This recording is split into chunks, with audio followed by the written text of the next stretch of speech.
Games in this podcast range from E to M. Hello and welcome to the official Xbox podcast. I am Joe Screbbles, editor-in-chief of Xbox Wire, and I am incredibly excited to say that we are here to talk Indiana Jones and the Great Circle.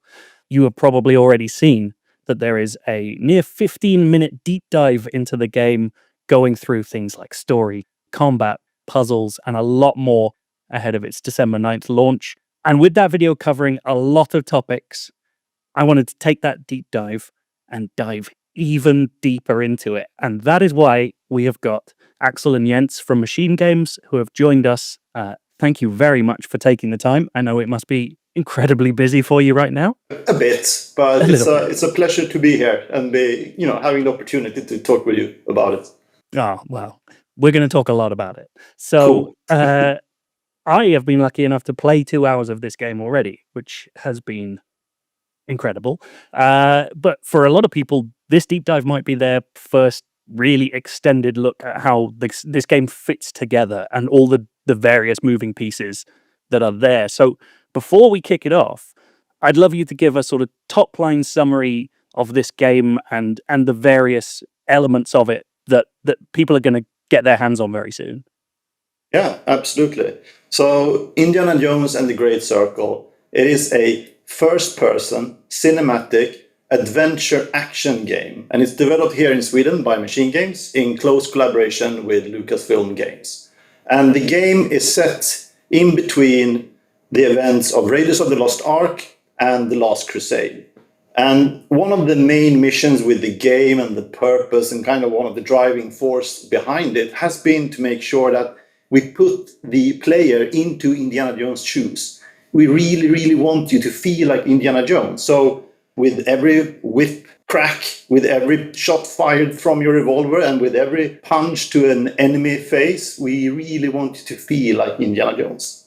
And it really does. And I think you'll get a real sense of that as we go through.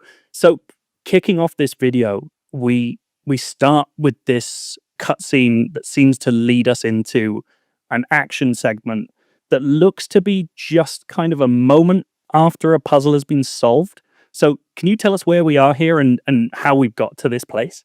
Well, I don't want to spoil too much. Like, there's some sand going on around here, so maybe you can figure out that this is sort of the more deserty part. But this is a very special moment in the game. It's one of those places where Indy finds himself in these kinds of ancient places. And I love this part of him, like, turning away as he destroys this really ancient artifact for whatever reason. There's a lot of going on here that makes sense as you play through the story, but it's one of those really indie moments in the game that kicks off this series of events that are very indie-like. This is a good example when it comes to the type of environments and which type of settings that you can be expected to come across throughout the entire game experience.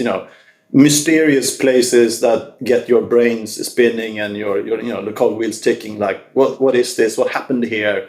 And most of all, how do I get out of this mess that I now ended up in? So it is it's a good example on some of the very spectacular events that you will find yourself in the game. And we all often talk about this game as being adventure first and everything. And this particular scene is interesting because, it's adventure, but at the same time, we have these action elements that are so important for Indiana Jones. Setting up this trap that gets the adrenaline going. I think it's super interesting, as you say, like, so many games have that idea of like, this is a puzzle section, this is an action section. That feels like such a seamless segue from clearly a puzzle has been solved and then we're into this moment of action out of nowhere, and that kind of unexpected element, which does feel more like cinematic because you wouldn't have chapter headings that said this is now a puzzle. So yeah, I think that's it's a really nice way of kind of showing that off. Here we see Marshall College. This is a hallmark of a classic Indiana Jones story, but this is a very specific point in the timeline, as you said. So we have a lot of very traditional ideas about Indy, but who's this Indy? Are there specific things about this point of time for the character that are defining him in your game? Yeah, it's a really interesting question. I think there are two ways that you can answer this, or like there are two portions to the answer that at least I can try to cover a bit. One of them is that we portray the Indiana Jones as the world gets to see him basically for the first time, as he gets presented to the world in Raiders of the Lost Ark. That's where we've been looking most heavily in terms of reference and inspiration, to try to capture that version of the beloved character. He's a very human. He's teacher. He's at the same time he's also kind of a superhero, but maybe not with superpowers. But this kind of action man. And at the same time, there's this great warmth and depth with him as a character. And all of those components and character traits is what we've been trying to portray and push forward. And that's like one part of the answer. We wanted to experience that. But on the other hand, we also have, obviously we're making a game, we're not making a movie. So we have player agency and we have the freedom of choice. So you want to make sure that the Indiana Jones that you will experience as a player is the Indiana Jones you want to experience, right?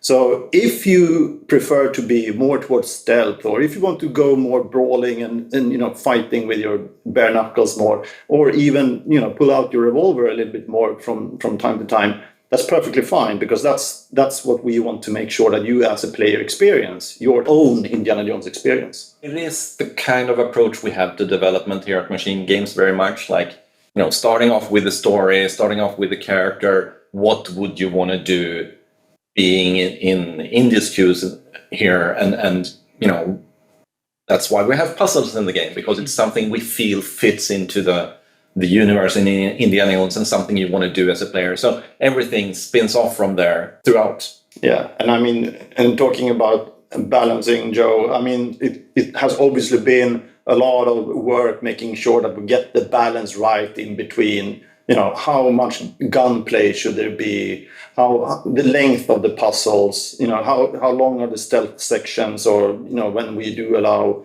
for certain type of game mechanics, and getting that kind of balance right has obviously been a lot of tweaking and hard work from everyone within the team. In terms coming to the game itself, we just saw a section of the Vatican, which was a section of the game I got to play a few weeks ago. And something really occurred to me while I was playing, which is, despite being linear in inverted commas, it felt very open to how I wanted to get to that objective in a way that I really wasn't expecting. So was the design idea here, you're kind of giving people a place to get to, but giving them the freedom to get there in the way they want to? Absolutely. And as you say, like there's a wide range of, from strictly linear roller coaster rides to these very open sections. Exploration is really important, even in the most linear sections of the game. It's something we want to reward the player with all the time. And we've designed the game around that, because he is an explorer as a character, and we like that in terms of game design as well. So it's important. And it also ties in, very tightly with one of the core focuses that we had, was to make sure, that's why we're talking that this is an adventure action and not an action adventure. If you're starting to dissect the aspect of adventure, what is that? Obviously a big part of adventure is exploration. Getting the sensation that you are actually, uncovering and discovering secrets and hidden gems throughout the entirety of the experience. So there's a lot of win-win with that setup. Yeah, that's the thing. I felt almost like naughty for not doing it the way it wanted me to. I was like, well, I'm just going to try climbing up these battlements and jumping onto a zip line instead of fighting all these guys, and it worked. And I was like, well, that is really nice. We're seeing a lot of puzzles here. One thing that I'd love to ask is, how do you design a video game puzzle that feels right for Indiana Jones? Like, what is that? What is the vibe that you have to capture while still making it an interesting thing to play? It's something we had to figure out throughout the development. It's puzzles is actually something that Machine Games and the team as a whole has not too much experience with. So figuring out what that was for this game. That was an interesting journey, and where we ended up with is a really broad variety of what puzzles are. Doing puzzles in a big game that's trying to be both challenging and accessible at the same time is a challenge, right? How do we make sure the players don't get stuck? So we had to work out puzzles that could be challenging. At the same time, we need to make sure there's a way for players who doesn't necessarily want to, fiddle and think and all that kind of stuff. So having a really robust hint system built into it as well was really important. So a lot of effort and work has gone into getting all those components to gel. Yeah, obviously we see puzzles and traps in the movies, right? And most of the time that's like pulling a lever or stepping on a pressure plate and something gets triggered. But when you start to expand on that and making a video game out of it, like what is actually leading up to that? Or what happens if that lever is broken and you need to find, another part to make it work? And I think one of the beauty that has happened throughout the entire puzzle work with the puzzle team and the designers is that the puzzle has almost got their own life. It's like an entity within the game, and it spreads out. It's not only you going into a room. It's like, oh my God, here's a wall with some cogs and I need to solve it. Yes, sometimes we have those scenarios also, but sometimes the puzzle just expands so much more, and you need to, run some distances to find clues or collect things to put you in a position to solve it. And I think that's why some of the more larger puzzles that we have now in game is very rewarding, because it puts you on a path, and it forces you to platform around and actually dissect the environment and use your head. And so I think some of them are very rewarding now towards them. I think one of the things that's definitely worth pointing out, and it's made clear in here, but getting your hands on the game, you really see it, is that the kind of the delineation between the main quest puzzles and optional puzzles. And in the Giza section, I was practically tripping over tombs without realizing that there was another puzzle. Like there was a bit where I thought I was crawling into a back entrance to a main story quest, and actually, oh no, it's a whole other tomb with a different puzzle in it, which is incredibly satisfying in terms of exploration. Like it's always nice to find more stuff. But I wondered how you think around, especially with your ideas of challenge and accessibility, can optional puzzles get harder because people don't have to complete them? Do they have to be smaller because they're optional, or do you have large-scale optional puzzles that people can find? Like, how did you think about bringing both those sides together? No, exactly what you're saying. Like, we have a substantial part of the game that is optional, especially for the open sections. If you keep your blinds on, you can go through those and just experience a third of the major content there, or even less. There's plenty of stuff to stumble on. Finding a mystery around every corner was kind of one of the things that we wanted. We wanted to give you that feeling that there are things to discover if you just look, and not only small things, as you say. There are big pieces of content that you wouldn't encounter unless you go off the beaten path. Right. And we've talked a lot about the adventure, so let's talk about the action, stealth and combat, which, that's a lot of your minute-to-minute play in this game. One thing that really struck me when I was playing, and I think you kind of see an element of here, is combat initially in the early stages was a lot harder than I thought it would be. Like the melee combat and really getting your head around not being hit as much as hitting feels like a key part of that. It was a big part of your thinking here, sort of fighting smarter rather than harder in that sense, or at least until you get some of those skill book upgrades later on? Well, it's about the character again, right? Coming back to like, what would Indy do? What would you do as Indy? So it's about setting the right expectations for the player. This is not a game where you just rush straight into a group of enemies and expect to take them down. You are not a superhero. So stealth is going to be the starting point for a lot of different scenarios in this game. But it's indie. The majority of the combat in this game is going to be hand-to-hand, using your whip and using the items around you to overcome these situations you put yourself in. I love the items around you element as well. That idea that almost everything, or at least everything I think I came across, was a distraction or a weapon. And that kind of idea of things going wrong and just being like, well, I've got this bottle that I was going to try and distract this guy with. I might as well throw it at his face.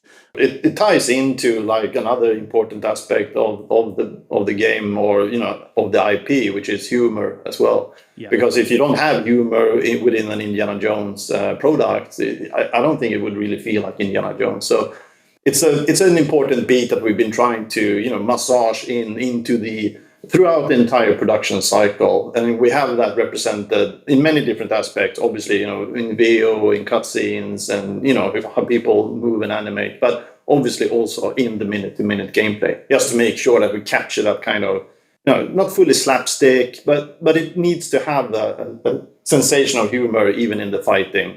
And you can hear some fantastic lines from Indy, played by Troy Baker, as he has fun remarks on the enemies going down. That's Professor to you, as he knocks them out. It just adds to the whole combat experience. And then you've got the whip as well. And one thing I noticed here that I definitely didn't notice while I was playing is it feels like the whip is sort of location specific in combat where you hit people. So it looks like you can disarm people, you can pull them over. Yes, you can absolutely. You can whip prep people in the face and they react to that, or you can disarm them. Basically, in combat, you pull them. Yeah, in combat, you have two options to use the whip. You can crack with it, or you can attack with it, and you can attach to enemies and pull them into this kind of hand-to-hand combat clinch mode, as we call it, grab mode. You will encounter throughout the game that, depending on what type of opponent you have in front of you, they will also react differently if you try to whip pull them. If it's a small soldier or maybe a very large soldier, they will have different type of strength and also react differently when you're trying to do the same type of action. That's great. And I think one thing that really strikes as you watch this footage is how little stuff is on the screen beyond the game itself. If that feels like a very conscious decision to, again, you're looking through Indy's eyes, and so you don't want to distract. Was that kind of philosophy going in there? Yeah, no, I mean, I think that we have a tradition at MG to always try to minimize the amount of HUD and UI elements on the screen. I mean, we love to get as immersed into the experience as possible. The more things you have on screen, it kind of breaks that immersion a bit, and obviously you can't have it completely HUDless. I mean, you can maybe, but we don't have that for this game.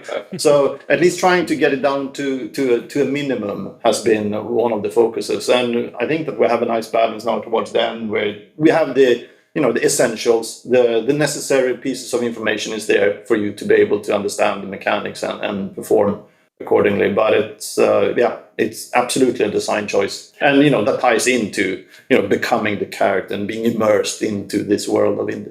It's of course a preference for us as a developer, but I also think in many ways it's just good design. You want to show the stuff that's relevant, so it's about showing what's crucial and only that.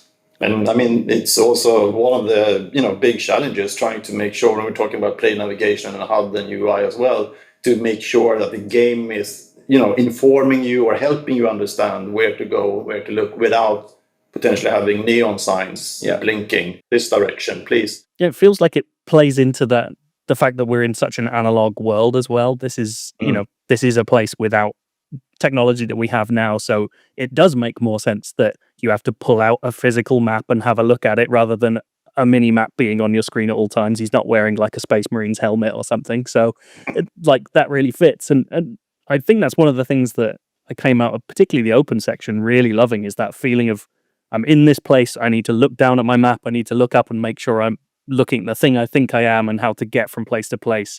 It really feels like you're using that to make people learn those open areas and understand where they are more intuitively than you might do if there are markers on the floor or a mini-map pointing you in the right direction. Was that the thinking there? Yeah, absolutely. And I think like minimap is sort of core to what we don't want. And I know that's, that's been talked about generally in terms of design. You don't, if you put a minimap on screen, that's the thing that people are looking at. We don't want, we have beautiful art. It's a wonderful world to explore. So of course we want people to look at that. That's why, we like our feature, like with the camera, for example, it has you look at the world rather than look at UI or prompts or whatever. We track all the progress in the game in the journal, and it's a beautiful journal, and, it starts empty and you fill it out. So it's your journey throughout the game. It's all part of the world and your experience. So it's, that kind of marriage between the player experience and what you see in the game is really important. And those physical maps we're talking about, I mean, it fits nicely with the concept of having a physical journal that actually holds the information, that you gather. And you, as Jens said, you're building up your adventure. You start with it blank. And then as you progress, it will get filled with scribbles, with notes, with pictures, with photos, with letters, with postcards, with small tickets, hints and pieces. You slowly start to puzzle together or getting the whole picture of this adventure that you're on. And that ties in so nicely with kind of the aspect of making sure that this feels like a grounded experience. You are in the world. And I think that's an really important part of it, that it, you're part of this world now. You're Indiana Jones. Here's a really dorky question I just thought of. When you've got the journal, do you have to consult with someone about what Indiana Jones's handwriting looks like? We just decided. More or less. One of the beautiful aspects of working together with Lucasfilm Games is they are, of course, the experts on Indiana Jones. We've been granted access to their archive to able to see, peek behind the curtain, basically, of old concepts and photos from the earlier movies. And obviously all of these things are, vetted and run through Lucasfilm Games also in this continuous collaboration. So, but the good thing is, of course, that they understand that this is a game. There are things that we need to do that they don't necessarily do in the movies, and vice versa. So we've talked about a lot of stuff today. There is a lot more to talk about that we haven't had time to get to. One thing that we haven't talked about really at all is the breadth of locations in this game and how many places we're going. We see a lot of them in here, some that people have played and press and media already, and some that they haven't. But I wanted to ask a sort of teasy question, if you're able to answer it, which is, are there more places we haven't seen that will be going in this game? No, we have shown everything there is in the game. There's nothing more to explore. It's done and over. No, jokes aside, yeah, absolutely. There's plenty more that we haven't shown, and without giving away too much spoilers, we have put a lot of focus on trying to make sure that the entirety of the experience throughout the game is supposed to have this very interesting, pacing, a visual pacing, a gameplay pacing, location pacing. So, I mean, the focus has been to try to make sure that it's something new and refreshing within each new environment that you will stumble upon. That is very exciting. I'm very interested to see where else we could go. Cool. Obviously, we see a lot of Indy, as you would expect, in this deep dive, but we also see Gina throughout, who is a companion character that's looking for her sister. I'm sure you don't want to give away too much of the mystery around that particular quest, but what can you tell us about Gina and her part in this story, and also the story of the various allies we see in here as well, who we don't get introduced to in the same way? Absolutely. Gina is super interesting as a character throughout the entire game, and she has her own story arc. She, as you say, there's something with her sister missing. There's interesting and mysterious beats to her story arc that you need to unravel as you play throughout. And she's not just the sidekick that runs along. She has a very important part of this story that we're telling. Obviously, she's played by Alessandra Mastronardi, fantastic actress that we've been working closely with, obviously, throughout the entire production. And it's been really amazing seeing the character of Gina being portrayed and written, obviously on paper, but then presented to Alessandra, and how she has taken that character portrayal and just fully expanded and making it into a really, really cool character. And seeing her playing, with against Troy Baker, that plays Indiana Jones, of course, has been very, very rewarding and fun. And other characters in the game, the best villain so far, I think, Machine Games have ever done was... It's amazing. He's amazing. He's very, very scary and nasty. Played by Marios Gavrilis, also amazing talent. And I think that, it's a lot of the quality that we see in the portrayal of these characters is obviously, thanks to all of these amazing talents and actors that we had. We have Locus, played by Tony Todd, also, amazing performance. It's been a pure bliss to see them in the mocap studio and running around and doing all the crazy actions that they're doing. I think having a high bar for a Machine Games villain in particular is... I'm very much looking forward to seeing how that plays out. That is about all we have time for. I want to say a massive thank you for taking the time, especially so close to launch. Axel and Jens, thank you so much for joining us and offering up so many juicy details as we went through. And Indiana Jones and the Great Circle is launching for Xbox Series X and S, Windows PC, and Game Pass on December 9th. If you pre-order the premium or collector's editions, you can start playing 3 full days early, which I will 100% be doing. And all that's left to say is thank you, good luck with the launch. Cannot wait to see more of this. And look forward to Indiana Jones and the Great Circle. Thank you for having us. Thank you so much. Play it day one with Game Pass.